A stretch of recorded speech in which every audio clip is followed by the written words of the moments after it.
Hi everyone, this is Chandan Kumar Singh and welcome to general discussion. कैसे हैं आप सब? उम्मीद करता हूं आप सभी अच्छे होंगे। जैसा कि मैं आप लोगों का रिस्पांस मैंने देखा अपने पिछले वाले जो भी मैंने वीडियो बनाया था उसमें आपकी जो भी रिस्पांस थी, मेरे को बहुत सारा मोटिवेशन मिला उससे। लेकिन थोड़ा सा मैं आप लोगों के समक्ष कुछ कहना चाहता हूँ, उस चीज को थोड़ा सा आप समझने का प्रयत्न करें। कुछ लोगों ने 5-6 लोगों ने मेरे टेलीग्राम जो भी है मेरा एप्स, उस पर उन्होंने कुछ मैसेज किया है और उसमें उन्होंने एक रिक्वेस्ट की है हमसे कि जो भी मैं बोर्ड पे लिखता हूँ उसको मैं हिंदी में लिखूं। तो देखिए, थोड़ा सा मैं ट्राई करूंगा कि मैं जो भी शब्द लिखूं मैं हिंदी में लिखूं। और देखिए, मैं जो भी अगर इंग्लिश में यहाँ पर लिखता हूँ उसका एक्सप्लेनेशन जो भी होता है मैं हिंदी में करता हूँ। तो थोड़ा सा आप इसको कॉम्प्रोमाइज कीजिए और फिर भी मैं भी याद रखूंगा अपने डिबेट के समय कि मेरे को इस पर हिंदी लिखना है। और थोड़ा सा आप जो भी एग्जाम वगैरह का प्रिपरेशन कर रहे हैं तो उसमें इंग्लिश मस्ट है, सिर्फ और सिर्फ हिंदी से काम नहीं चलता है।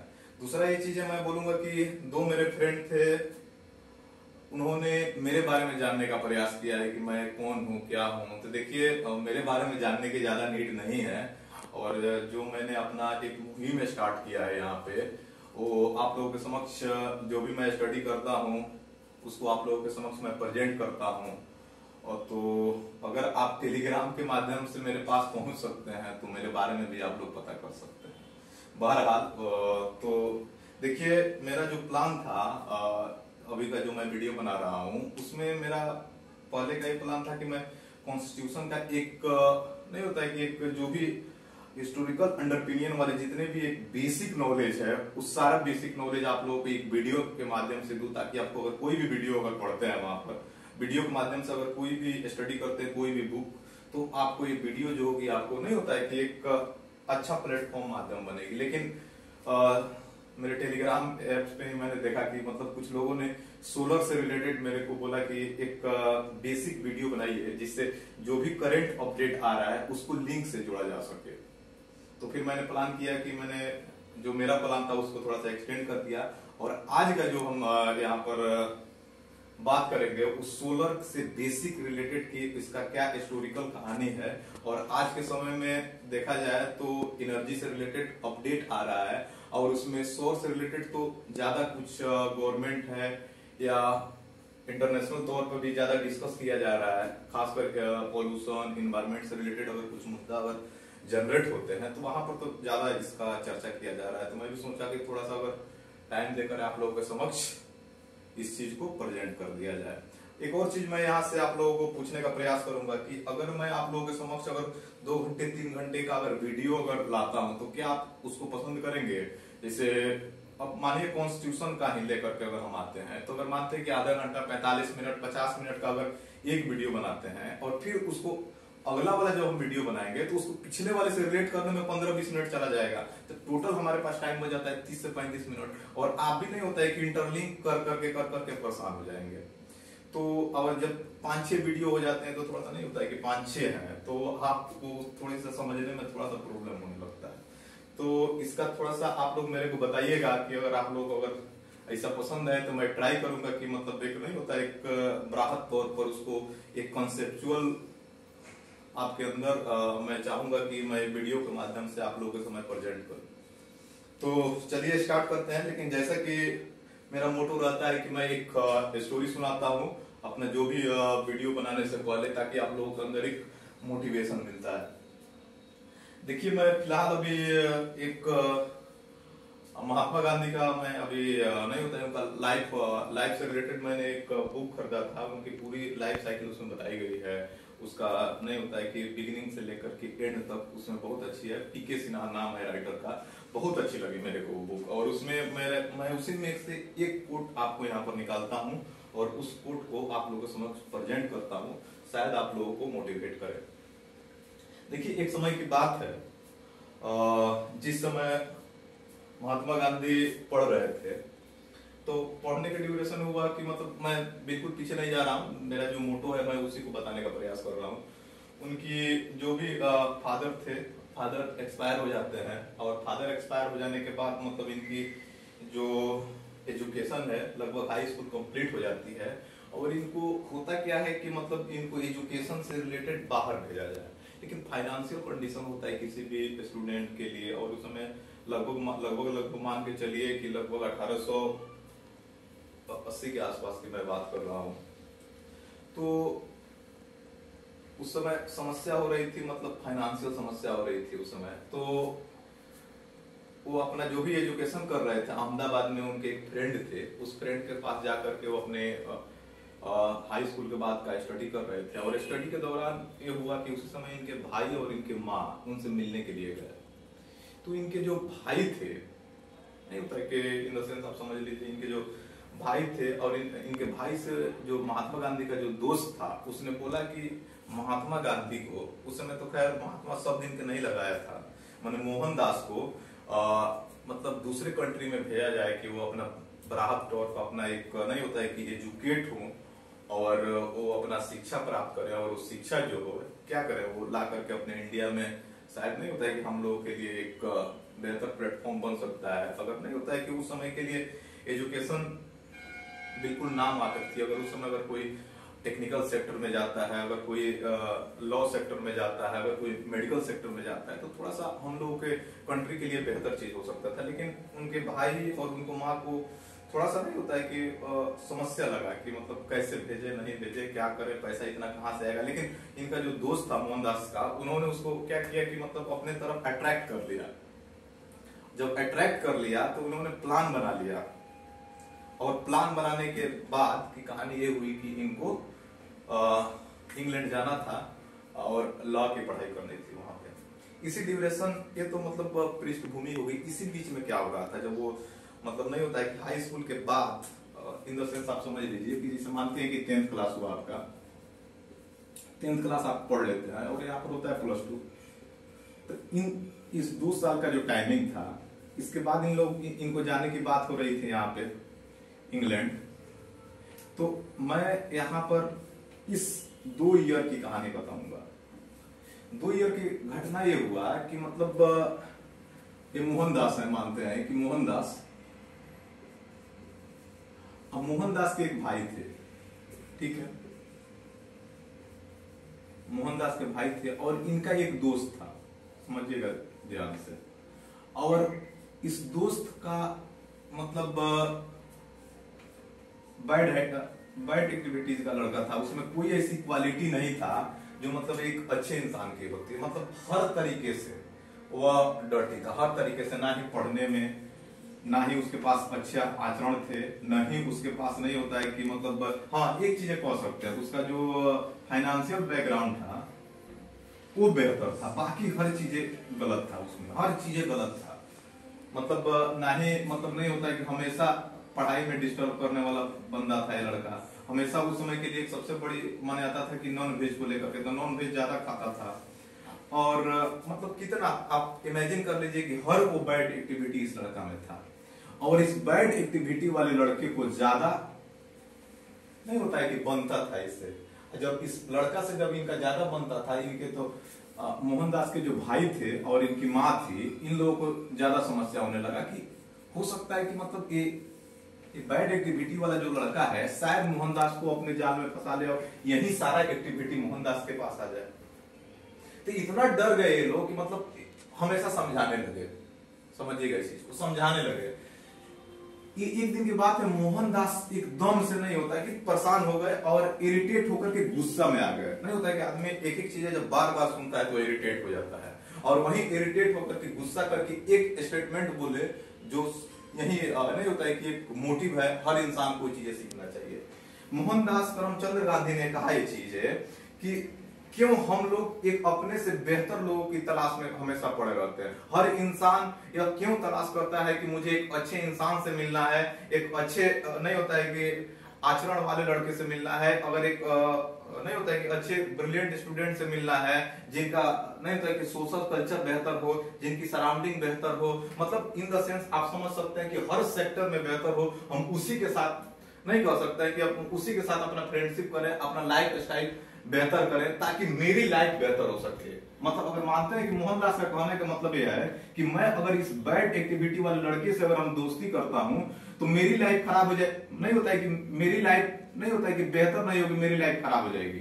इसका मतलब क्या है कि हमारे अंदर अभी लालच है कि मैं अच्छा बनने वाला हूं और मेरे को कोई खराब कर सकता है। लेकिन उन्होंने एक चीज कहा कि शायद मेरी वजह से ये लड़का अच्छा हो जाए, शायद मेरी वजह से ये लड़का अच्छा हो जाए। और ये चीजें जब इन्होंने इनके माता और पिता को जब ये चीजें लगी तो नहीं होता है कि सोच में पड़ गए कि रियल में लड़का का जो थिंकिंग है वह बेहतर है। तो आई होप यहां से आप लोगों को समझ में आएगा कि मेरा मोटो क्या है। तो शायद आप लोग अगर किसी बेहतर चीज के तलाश में रहते हैं, चाहे वो नहीं होता है कि कुछ भी होता है, कोई सेक्टर हो सकता है, अगर आप मतलब आप जॉब सेक्टर में है, अदर आप एजुकेशन सेक्टर में है, अदर नहीं होता है कि व्हाटएवर जिसमें भी जिस फील्ड में है आप, उस फील्ड में इंसान को ये नहीं सोचना चाहिए कि हमसे बेहतर लोगों से ही फ्रेंडशिप हो जाए, और नहीं होता है कि मेरा कल्याण हो जाए, इस टाइप की कोई भी प्रवृत्ति नहीं होना चाहिए इंसान के अंदर। शायद ये हो सकता है कि आपको जो चीजें नहीं मिल पा रही है आप दूसरे की पसंद बन सकते हैं। आई होप आप समझ पाए होंगे मेरे इस जो भी मोटिवेशनल स्टोरी था महात्मा गांधी का, और इस पर आप इंप्लीमेंट कर सकते हैं। अगर आपके पास टाइम हो तो जरूर कोशिश कीजिएगा। एक पीके सिन्हा का बुक है महात्मा गांधी का लाइफ स्टाइल, इंग्लिश हिंदी दोनों में है, और जोन सा लैंग्वेज आपको अगर प्रेफर करते हैं उसको जरूर पढ़ने का प्रयास कीजिए, बहुत कुछ सीखने को मिलता है लाइफ में। तो दो तीन एक चीज और मैं बता देता हूं। देखिए, एक इसको बोलते हैं बाउंड्री। देखिए, थोड़ा सा वीडियो लंबा हो सकता है लेकिन इससे आपको अंदर एक बहुत बड़ी बूस्ट मिल सकती है। इसको बोलते हैं बाउंड्री। जैसे यहां पर होते हैं क्या कि इसको मान लीजिए आप सराउंडिंग,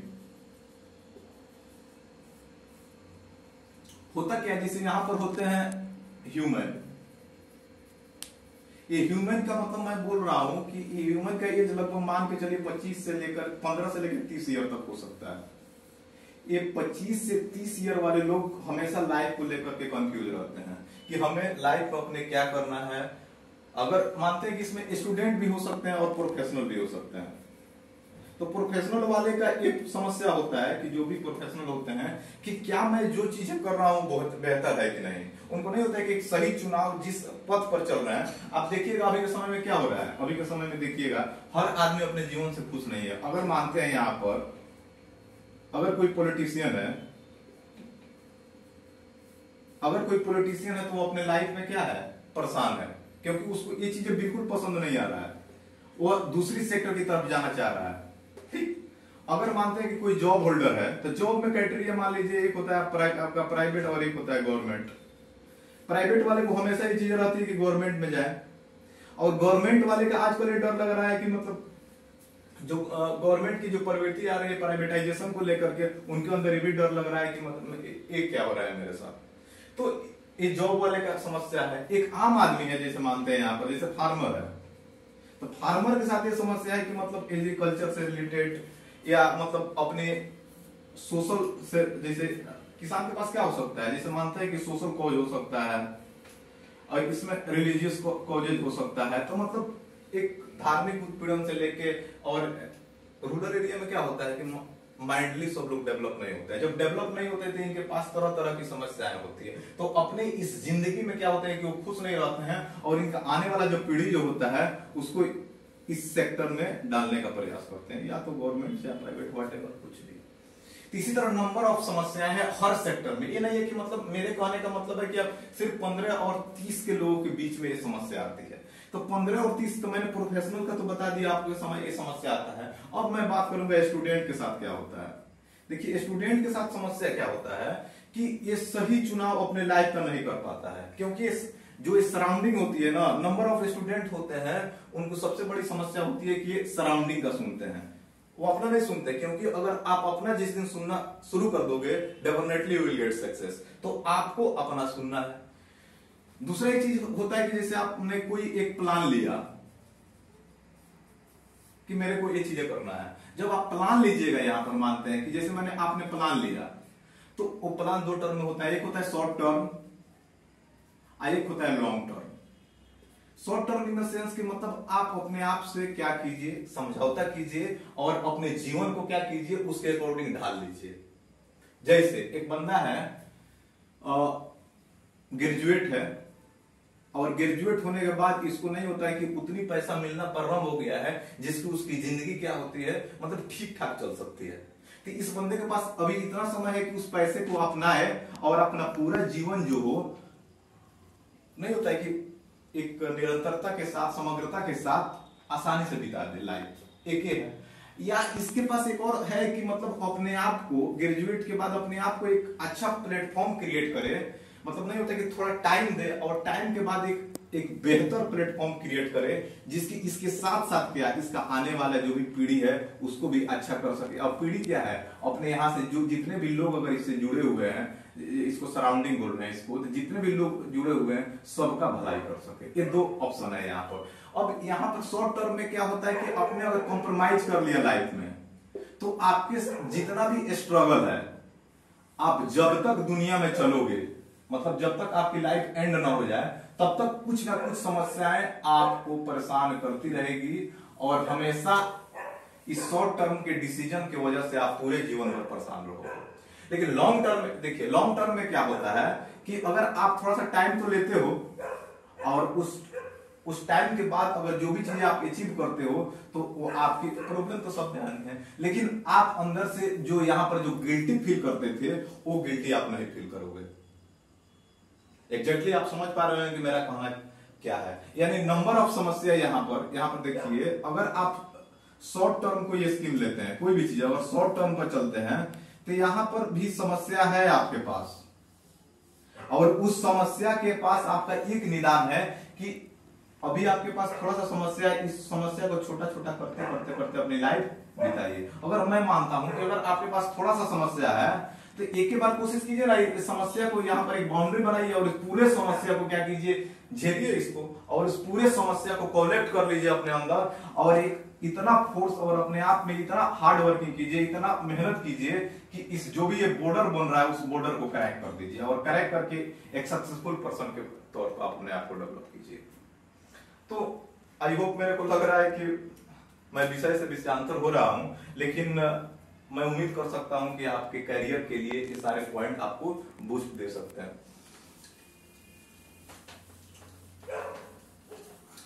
देखिए एक और चीज मैं बता दूं कि देखिए जो भी लोग मेरे टेलीग्राम पे मैसेज करते हैं, मैं उन लोगों से रिक्वेस्ट करूंगा कि प्लीज आप लोग उसको कमेंट बॉक्स में बताएं। इससे ये होता है कि मेरे को मोटिवेशन मिलता है, और जितने व्यू आ रहे हैं वीडियो का उतना सब्सक्राइब नहीं हो रहा है। आपकी 1 से 2 सेकंड का जो टाइम होता है मेरे लिए एक नहीं होता है कि मोटिवेशन क्रिएट कर सकता है। तो चलिए स्टार्ट करते हैं आज का विषय वस्तु क्या है हमारी। बात करेंगे यहाँ पर सोलर एनर्जी की।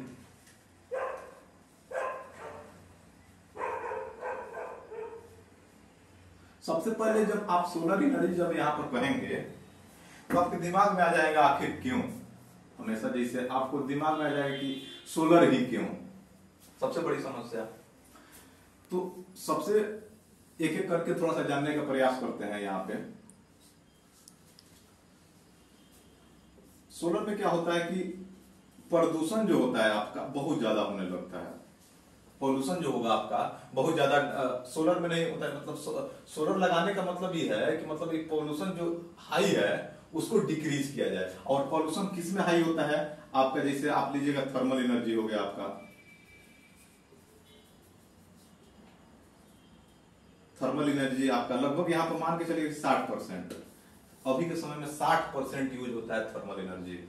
दूसरा का न्यूक्लियर प्लांट देख लीजिए,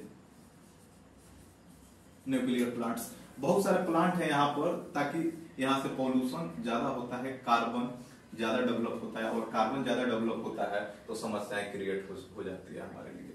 तो जैसे आप देखिएगा अभी वर्ल्ड तौर पर सबसे ज्यादा कार्बन इमिट करने वाला अगर चाइना की नंबर 1 पाता है, और चाइना का जो परसेंटेज है लगभग 27% कार्बन वो अकेले डेवलप करता है। दूसरे स्टेज में आता है आपका यूएसए, और यूएसए की लगभग मान के चलिए कि 14 से 15% वो कार्बन इमिट करता है। तीसरा हमारा आता है अपना इंडिया, और इंडिया का जो कार्बन जो इमिट करने की जो बात आती है वो लगभग मान के चलिए कि 5% के आसपास है यहाँ पर। लेकिन थर्ड पर आप देखिएगा यूरोपियन यूनियन आ जाते हैं, लेकिन यूरोपियन यूनियन को अगर एक साथ कीजिएगा तो थर्ड पे आ जाएंगे। यूरोपियन यूनियन में लगभग 28 कंट्री आते हैं, लेकिन एक इसमें से अभी अलग हो गया है, ब्रिटेन अभी बचे हैं इसमें 27। तो लगभग मान के चलिए तीसरा पे 14 और 5 के बीच में आपका ये यूरोपियन आएगा। तो समझ लीजिए कि मतलब इतना ज्यादा अगर कार्बन इमिट हो रहा है तो मतलब हमारे जो भी इन्वायरमेंट है उस पर बैड इफेक्ट आएगा।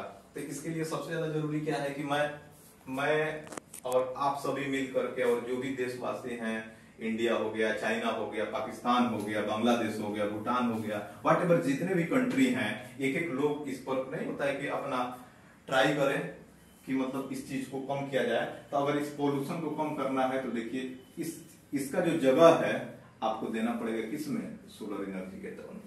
तीसरा ये चीज होता है कि जैसे आप देखिएगा जो प्लांट होते हैं उनका ज्योग्राफिकल एरिया बड़ा होता है। जैसे आप कभी गलती से आप एनटीपीसी वगैरह में जाइएगा तब आपको ये चीजें पता चलेगा। इससे होता है कि मतलब जब ये चिमनी होता है यहाँ पे, और चिमनी से सुबह सुबह जैसे नहीं होता है कि रूरल एरिया है आपका, रूरल एरिया एकदम हरा भरा गांव यहाँ पर है, सब कोई मतलब अपना लाइफ अच्छा, खेती हो रहा है, सब चीज हो रहा है। और यहाँ पर क्या होता है कि डेली यहाँ पर नहीं होता है कि यहाँ इसका जो भी स्मोक है यहाँ पर निकलता रहता है। और ये भी नहीं होता है कि साइड इफेक्ट हमारे सारे एक नहीं होता है कि ह्यूमन के लिए भी समस्या है, ये हमारे जो फसल होते हैं उनके लिए भी समस्या है। और सबसे बड़ी बात होता है यहाँ पे कि जो भी एक किसी रिवर या किसी रिजर्वायर से जुड़ा होता है और वहां पे पानी की बहुत ज्यादा खपत होती है। और अभी के समय में आपको पानी से रिलेटेड आपको हर चीजें पता ही होगी। तीसरा चीज जैसे आप देखिएगा यहाँ पर अगर एक पुल बेस्ड काम होता है और पुल की अभी जो सोर्स है वो कम पड़ती जा रही है हमेशा की तरफ। तो ये भी एक समस्या है यहाँ पे। न्यूक्लियर की हम बात करें कुछ पल के लिए तो न्यूक्लियर में क्या होता है कि लगभग मतलब इसका रॉ मटेरियल है लगभग नहीं मिल पाता है, समझ लीजिए इस चीज को। और टाइम इतना ज्यादा लेता है, अगर आपको शायद आप न्यूक्लियर के बारे में अगर स्टडी किए होंगे तो लगभग इसका एक प्रोजेक्ट तैयार होने में हमको लगता है कि 10 ईयर प्लस लग जाते हैं, इससे भी ज्यादा ही हो जाएगा। लगभग बहुत धीरे काम होता है। लगभग मैं एक बार विजिट करने के लिए भी गया था जब मैं इंजीनियरिंग के बाद पास आउट हुआ था। जब मैं एनटीपीसी में काम करना था तो मैं काम कर रहा था जिस समय मैं एनटीपीसी में था मध्य प्रदेश में, तो उसी के कंपनी के द्वारा ही हम लोग गए थे एक विजिट पे न्यूक्लियर पावर प्लांट में। तो ये चीजें मेरे को देखने को मिला था। तो लगभग ये चीजें, क्योंकि उसमें देखिए अगर छोटा छोटा अगर मानते हैं कि अगर 2 ज्वाइंट है यहाँ पे मतलब जिससे पास होता है न्यूक्लियर, इस छोटा से छोटा ज्वाइंट को नहीं होता है कि क्लियरफाई करने में लगभग मोर देन 1 वीक लग जाता है, ज्यादा ही लग जाएगा। लगभग मैं देखा था कि लगभग कितने परेशान थे वहां के जो भी कॉन्ट्रैक्टर लोग थे और जितने भी इंजीनियर्स जाकर उसका इंस्पेक्शन कर रहे थे वो ज्यादा टाइम इसमें ले रहा था। तो समझिए एक ज्यादा टाइम डिले है, सोर्स इसका बहुत कम है। अभी के समय में आप देखिएगा और न्यूक्लियर से रिलेटेड कोई दूसरा देश है वो भी देना नहीं चाहते। आप जैसे यूएसए से चले जाइए, यूएसए और ईरान का मामला देखिए, आपको पता ही होगा कितना भयानक चल रहा है। कोई कंट्री देना ही नहीं चाहता है। जैसे आपका ऑस्ट्रेलिया हो गया, आप आपसे अच्छे बात करेंगे लेकिन ये चीजें न्यूक्लियर नहीं देना चाहेंगे। क्यों? क्योंकि आप न्यूक्लियर बम बना लेंगे। क्लियर? तो ये सारी समस्या है। तो थोड़ा सा एक ही समस्या है, तो इसका एक सबसे बड़ा एक सोल्यूशन है यहाँ पर, आप अगर समझते हैं तो है सोलर एनर्जी। सोलर एनर्जी में क्या है कि लगभग किसी भी एरिया में आप इसको डेवलप कर सकते हैं। किसी भी एरिया में आप इसको इंस्टॉल कर दीजिए, ठीक। इसका कोई साइड इफेक्ट नहीं है, आपके किसी भी साइड इफेक्ट नहीं है, ना ह्यूमन पे, ना किसी क्या बोलते हैं प्लांट पे, ना किसी स्पीसीज पे, ना किसी बायोडाइवर्सिटी पर। बायोडाइवर्सिटी मतलब जैव विविधता, आपको पता ही होगा। अब हर एक चीज मतलब आपको तो पता ही होगा ये चीज। तो ये हुआ क्यों जरूरी है हमारे लिए। तो ये तो हो गया, मतलब आपको आई होप कि आप समझ पाए होंगे ये चीजें। अब मैं बताने का प्रयास करता हूं कि मतलब गवर्नमेंट द्वारा उठाए गए कदम, एकदम बेसिक से बात करेंगे। देखिए खासकर मैं यूपीएससी से रिलेटेड कुछ बातें आपको बताऊंगा। लास्ट अगर आपको अगर रिपोर्ट करते हैं 2-3-4 साल का क्वेश्चन पेपर, तो लास्ट आप देखिएगा कि 2-3 साल पहले आई होप 2017 में एक बोला गया था कि एक स्टेटमेंट था जिसे यूपीएससी पूछता है, प्रमुख तत्वों को विचार कीजिए, एबीसीडी दिया रहता है, एक सही है, दो गलत है, या एक और दो दोनों गलत है, या एक और दो दोनों सही है। तो उसमें एक स्टेटमेंट लिखा हुआ था कि भारत कमिंग कुछ समय में सोलर के क्षेत्र में अग्रसरता हासिल कर चुका है। मतलब इन द सेंस आप समझ लीजिए कि आने वाले समय में अभी समय चल रहा है, अगर मानते हैं इसको, अगर ग्राफ के माध्यम से समझते हैं, तो इसका कहना है कि ओरिजिन से इसका जो है ये इस टाइप से मतलब डेवलपमेंट होते जा रहा है। अगर मानते हैं यहाँ पर अगर 2010 में यहाँ पर था तो 2020 में यहाँ पर होना चाहिए, जबकि बिल्कुल गलत है स्टेटमेंट। तो मेरा कहने का मतलब ये है कि आपको ये चीजें समझनी चाहिए, हिस्टोरिकल अंडरपिनियन, क्योंकि इस टाइप के एग्जाम में सारी चीजें पूछा जाता है आपसे कि मतलब मानते हैं कि क्या मतलब न्यूक्लियर के क्षेत्र में क्या इंडिया जो है वह जितने भी उसकी रिक्वायरमेंट है, वो क्या वो रिक्वायरमेंट पूरी हो चुकी है? तो जब तक आप उसका स्टोरी से रिलेट नहीं कीजिएगा वो स्टेटमेंट आपको नहीं होता कि क्लियर नहीं हो पाएगा। आई होप आप समझ पा रहे होंगे कि मेरा कहने का मतलब क्या है।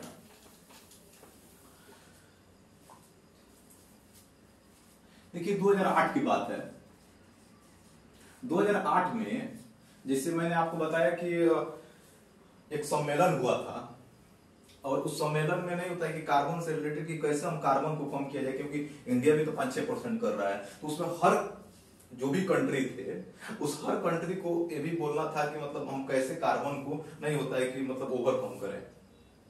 तो उस माध्यम से इन्होंने क्या किया, उस समय 2008 को अगर आपको पता है तो उस समय यूपीए गवर्नमेंट थी, और यूपीए गवर्नमेंट ने क्या किया, एक नेशनल एक्शन प्लान लेकर के आई।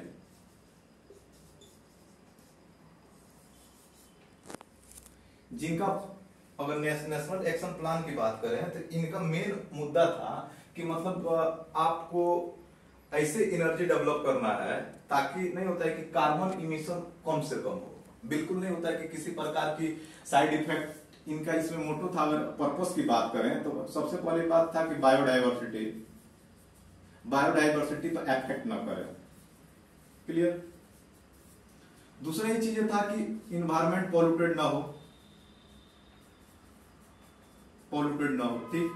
तीसरा इनका कहना था कि मतलब थर्मल प्लांट में उसको कम करने की बात की जाए। समझ रहे हैं ना कि अभी जितना अगर मानते हैं कि अगर 60% अभी हो रहा है तो कोशिश ये करना है कि इसको थोड़ा सा डिक्रीज किया जाए, ठीक।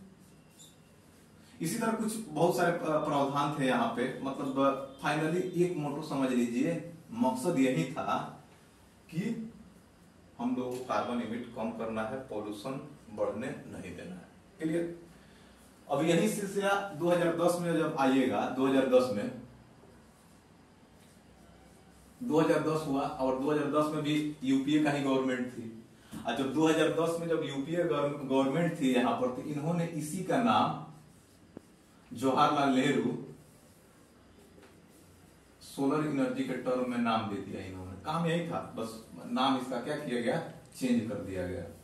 और उस समय का अगर एरा में देखा जाए 2010 के एरा में, तो इन्होंने अपना प्रयास जो था अच्छा किया, और लगभग मतलब ये भी नहीं कह सकते हैं कि वो अपने जो भी इनका प्लान था उस प्लान में असफल रहे। इन्होंने अच्छा बेहतर करना प्रारंभ किया। जब उसके बाद 2014 के एरा में जब हम आते हैं, 2014 में गवर्नमेंट बनी किसकी, 2014 के एरा में हम देखते हैं तो गवर्नमेंट बनती है एनडीए की। और एनडीए की जब गवर्नमेंट बनी, यही स्कीम चला, इसी को इन्होंने कंटिन्यू किया। अब यहाँ पर गौर करने, अब यहाँ से कॉन्सेप्चुअल चीजें स्टार्ट हुई। तो स्टोरी था मतलब कहाँ से मतलब इन्होंने स्टार्ट किया, अच्छा से पहले भी था, लेकिन इसके प्रति कोई नहीं होता है कि आप पहले से तैयार नहीं होते हैं कि चल रहा है, बस चल रहा है। लेकिन एक नहीं होता है कि फोकस बना देना, यहां से स्टार्ट होता है आपका। थोड़ा सा मैं मिटा इसलिए दे रहा हूं ताकि आप लोगों को मतलब नहीं होता है कि कंफ्यूजन ना हो।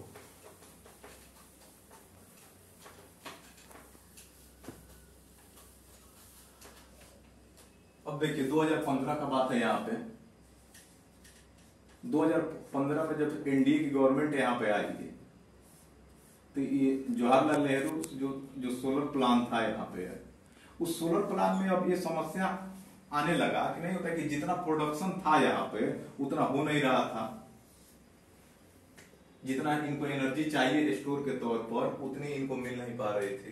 तो इन्होंने क्या किया कि देखिए सोलर में क्या होता है आपके साथ जनरली, एक तो होता है कि मतलब सोलर का एक रॉ मटेरियल वाली कंपनी होती है, एक पैनल वाली कंपनी होती है जो रियल में वो पूरे इंस्टॉल करती है। अब ये होता क्या है कि रॉ मटेरियल जैसे फोटोवोल्टिक बोर्ड के आपने नाम सुना होगा, ये चीजें हमारे इंडिया में नहीं मैन्युफैक्चर होती है, और मैन्युफैक्चर जब नहीं होती है ये हम क्या करते थे, मंगाते थे दूसरे कंट्री से, जैसे आपका चाइना हो गया, यूएसए हो गया, क्लियर, मतलब दूसरे कंट्री से हम लोग इसको मंगाते थे। अब होता क्या था जब यहाँ पर आती थी उस समय के एरा में, अगर आप देखिएगा लगभग, अगर थोड़ा सा बी पॉलिटिकली थोड़ा सा मतलब थोड़ा सा बताने का प्रयास करूंगा, लेकिन उसको आप रिलेट मत कीजिएगा, बस मैं जानने के लिए बता रहा हूँ। आजकल लोगों का ये मोटो होता है कि यूपीए और एनडीए में लोगों का ये मानना होता है कि जब भी यूपीए गवर्नमेंट आती है इन्फ्लेशन कम होता है, अर्थात महंगाई कम होता है, महंगाई कम होता है, ठीक है। और जब भी एनडीए गवर्नमेंट आती है तो लोगों का मानना होता है कि जो भी इन्फ्लेशन होता है वो बढ़ने लगता है। इसका भी थोड़ा सा मैं कंपेयर करने का बात करता हूँ, थोड़ा सा समझने का प्रयास कीजिएगा, लेकिन ये पॉलिटिकल चीज है, इसको यहीं पर समझ लीजिएगा, ये एग्जाम पर्सपेक्टिव से नहीं है। मतलब जो लोग इस टाइप को सोच रखते हैं उस चीज को मैं क्लियरफाई करने का प्रयास करता हूँ। अब हुआ क्या, यहाँ पर एनडीए गवर्नमेंट ने क्या किया, यहाँ पे जैसे एनडीए गवर्नमेंट हुआ, अब एनडीए गवर्नमेंट ने प्लान किया कि जो ये रॉ मटेरियल जो यहाँ से जो चाइना से जो आ रहा है, ये यूएसए से आ रहा है, क्यों ना इसका जो हम वेंडर इंडियन को ही बना दें और इंडियन कंपनी ही बनाए। समझिए इस चीज को, इंडियन और इंडिया गवर्नमेंट ने 2015 में क्या किया कि इंडिया गवर्नमेंट, हमारे इंडिया के जो इतने भी वेंडर कंपनियां थी, भर भर के इन्होंने क्या किया कि अपना जो भी प्रोजेक्ट था इनको दे दिया कि मतलब आपको ये कोशिश करना है कि इंडिया से ही लेना है। अब देखिए दो चीजें होता है, इसको बोलते हैं सेफ गार्ड ड्यूटी, एसजीडी बोलते हैं इसको। अब यही समझ लीजिए तो आपको पूरी कहानी जो होगा आपको समझ में आ जाएगा। सेफ गार्ड ड्यूटी में क्या कहानी है थोड़ा सा समझते हैं। यहाँ पे सेफ गार्ड में होता है कि जो भी दूसरे कंट्री से हम अगर प्रोडक्ट मंगाते हैं तो उस पर हम क्या करते हैं, टैक्स इंक्रीज कर देते हैं। अगर मानते हैं कि अगर फोटोवोल्टिक सेल जो है अगर उसकी प्राइस 100 रुपए है, अगर इस पे, और ये चाइना से आ रहा है, ठीक, चाइना से आ रहा है, जब ये चाइना से 100 रुपए की चीज जो आ रहा है यहाँ पे, तो हम क्या करेंगे, इस पर मतलब इसको जो एसजीडी है इस पर 80% हमने क्या किया, बढ़ा दिया। जब 80% जब बढ़ाएंगे इस पर टैक्स, तो मार्केट में आएगी तो इसकी वैल्यू कितना हो जाएगी, 180 रुपए। जब 180 रुपए जब इसकी वैल्यू हो जाएगी तो समझिए, थोड़ा सा ध्यान देने वाली बात है कि क्या कोई सोलर कंपनी खरीदेगा 100 रुपए में, तो ठीक है आसान था, लेकिन 180 से ज्यादा हो गया। और 100 और 180 के बीच में क्या किया, वेंडर कंपनी का रेट फिक्स कर दिया 120, 130, 140, व्हाटएवर, इतना फिक्स कर दिया। इससे ये क्या हुआ कि ये वेंडर लोगों का, इंडियन का जो भी एमएसएमई सेक्टर थे, इनका प्रॉफिट होना प्रारंभ हो गया। अब ध्यान देने वाली बात है कि अगर जिस समय ये रॉ मटेरियल 100 रुपए में मिल रहा था, अब वो रॉ मटेरियल आपको 120 रुपए में मिल रहा है। अब जब 120, 140 रुपए में अगर जब आपको मिल रहा है तो ऑटोमेटिकली बात है, जब वो सोलर जो होगा यहाँ पे क्या होगा, थोड़ा सा उसका कॉस्ट बढ़ेगा। उससे जो कॉस्ट है आपकी, जो इससे भी इलेक्ट्रिसिटी आपको जो मिलेगी थोड़ा सा कॉस्टली मिलेगी। अगर आप लिंक कर पा रहे हैं तो आई होप, अगर मैं समझा पा रहा हूं, अगर आप समझ पा रहे हैं तो आई होप, मेरे को ऐसा उम्मीद है कि आप लोग मेरी बातों को समझ पा रहे होंगे। मतलब दोबारा बता रहा हूं, फिर से एक बार सुन लीजिए। ये हुआ, मानते हैं कि रॉ मटेरियल इंडिया गवर्नमेंट ने क्या किया 2015 में कि अगर चाइना में कोई चीजें अगर रॉ मटेरियल के तौर पर यहाँ पे इंडिया में आ रही थी और उसका रेट अगर 100 रुपये था, तो उस पर क्या किया गवर्नमेंट ने, उस पर एसजीडी 70% 80% इंक्रीज कर दिया, जिससे क्या हुआ कि इनकी जो भी लाभ नहीं होता है कि जो मार्केट प्राइस था वो मार्केट प्राइस ज्यादा बढ़ गया, जिससे जो इंडियन की जो कंपनी थी जो इंडिया के अंदर काम करती है सोलर से रिलेटेड, वो क्या चीजें हो गई, थोड़ा सा महंगी हो गई। अब यहाँ पर ध्यान देने वाली बात है, यहाँ पर जो भी इंडियन कंपनी है, जो भी यहाँ के लोग हैं, उनको फायदा होने लगा।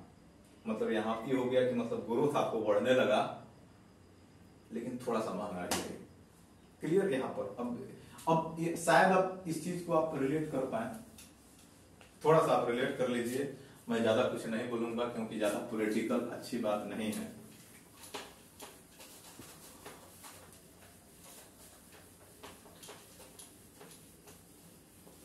अब देखिए क्या हुआ, थोड़ा सा मैं एक चीज बताना आप लोगों को भूल गया। जो 2008 का जो मीटिंग हुआ था, और मीटिंग के बाद नेशनल एक्शन प्लान लेकर के आया गया था। नेशनल एक्शन प्लान में ही एक चीजें 2010 में जब जवाहरलाल नेहरू जो थे, जवाहरलाल नेहरू के नाम से जो इन्होंने सोलर प्लान बनाया था, उसमें 7-8 इन्होंने अपना एक प्लान क्रिएट कर लिया था। जैसे नहीं होता है कि वाटर से रिलेटेड, कि मतलब वाटर से रिलेटेड अगर कोई भी पॉल्यूशन हो रहा है, किसी समस्या आ रहा है, तो इस पर इन्होंने एक अलग स्कीम लेकर के आए। बायोडाइवर्सिटी से रिलेटेड कोई समस्या हो रहा है तो उसके लिए भी एक प्लान से लेकर के आए।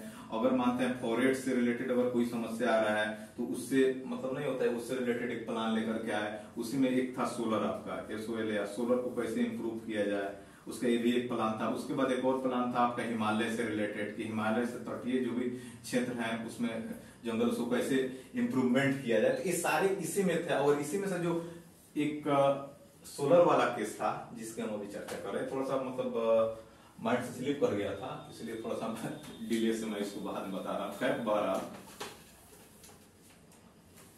चलिए यहाँ पर, तो अभी यहाँ पर क्या हुआ कि जैसे ये लगभग 2015 के आसपास के मैं कहानी बता रहा हूं, जब SGD जो था, सॉरी, हाँ ठीक है SGD है, तो SGD जो था इंक्रीज हो गया था ज्यादा। अब समझिए इस चीज को थोड़ा सा, अगर मानते हैं कि हमारा इंडिया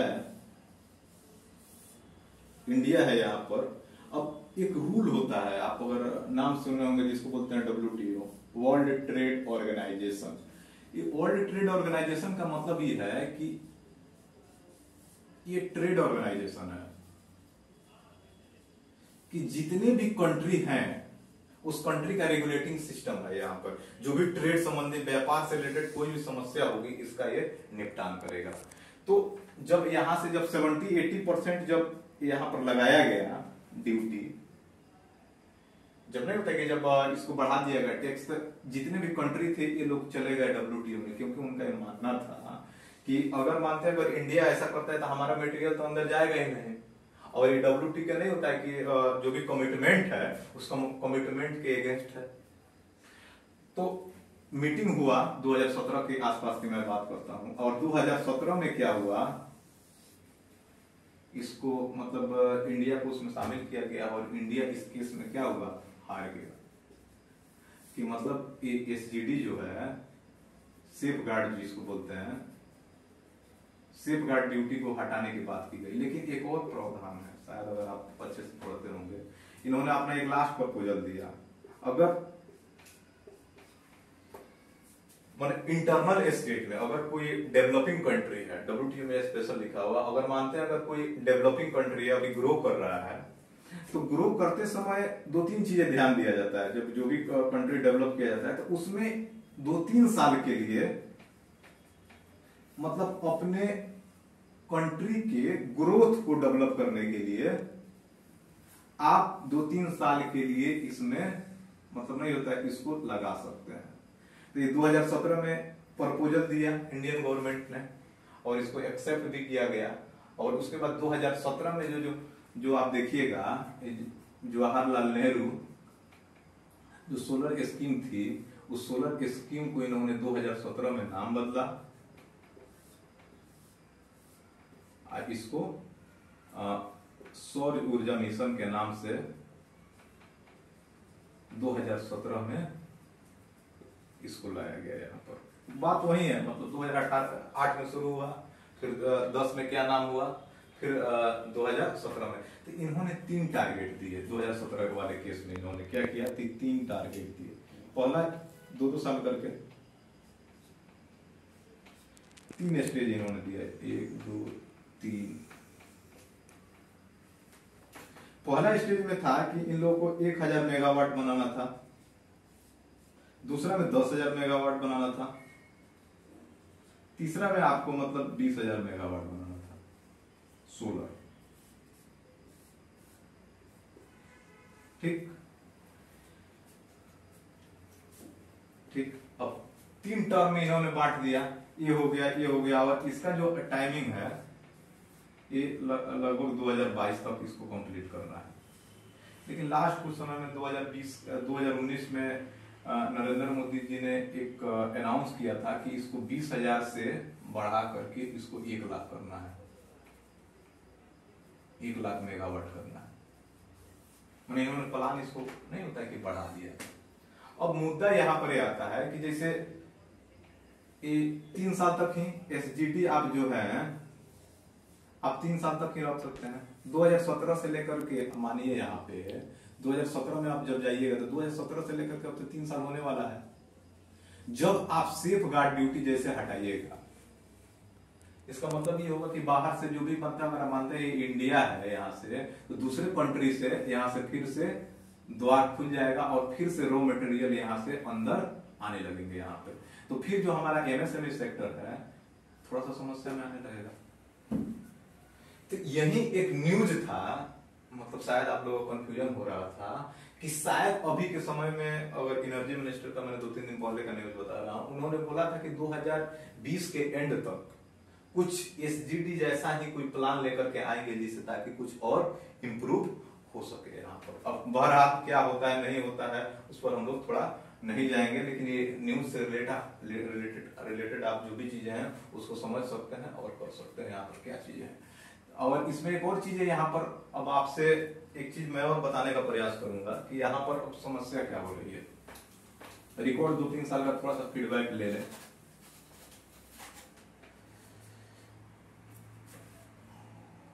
देखिए, मानते हैं कि एसजीडी नहीं लगा था। जब एसजीडी नहीं लगा था, यहाँ पर समझ लीजिए, जब एसजीडी नहीं लगा था तो ध्यान रखिएगा, बहुत पॉइंट वाली बात, सबका लगभग समराइज इसी में है। तो एसजीडी जो है 0 था यहाँ पे। जब 0 था तो जो रॉ मटेरियल है लो कॉस्ट था बिल्कुल। तो इससे क्या हुआ कि ज्यादा रॉ मटेरियल आता था। जब ज्यादा रॉ मटेरियल आता था तो इंप्रूवमेंट ज्यादा था। जब इंप्रूवमेंट ज्यादा था तो कॉस्ट क्या हो रही थी, मतलब एनर्जी की कॉस्ट क्या थी, कम हो रही थी। यानी इन्वेस्टमेंट आपका कम बैठ रहा था। समझिए इस चीज को, मतलब अगर एक सोलर प्लांट को बैठाने में पहले अगर कम पैसा लगता था तो आज के समय में नहीं, मतलब जब एसजीडी नहीं लगा था तो उस समय बहुत आसान था। आप इजीली क्या करते थे, उसको इंस्टॉल कर लेते थे, क्योंकि जो भी रॉ मटेरियल था यहाँ पे आसानी से वो मिल जाता था। क्लियर? और आसानी से मिल जाता था तो आप क्या करते थे, इजीली इसको इंस्टॉल कर लेते थे। यहाँ पर दूसरा का केस जब देखिएगा, 3 रिकॉर्ड मैं दूंगा। मान के चलिए फर्स्ट ईयर का मैं प्लान बताता रहा हूँ जिसमें एसजीडी नहीं था, 1 साल का गणना करके लगभग। तो इसमें मान के चलिए 20,000 मेगावाट की प्लान था यहाँ पे। लगभग 1 साल के अंदर में उसको 22,000 देखा गया मेगावाट। अगला प्लान जो था लगभग उसमें मान के चलिए 22,000 से लेकर के इसका इंप्रूवमेंट 25,000 पर। ठीक, लेकिन लास्ट स्टेज को अब जब आप देखिएगा, जब एसजीडीजी बढ़ा दिया गया, समझिए इस चीज को, एसजीडीजी जब बढ़ाएगा 70-80%, तो ये वाला इंप्रूवमेंट आप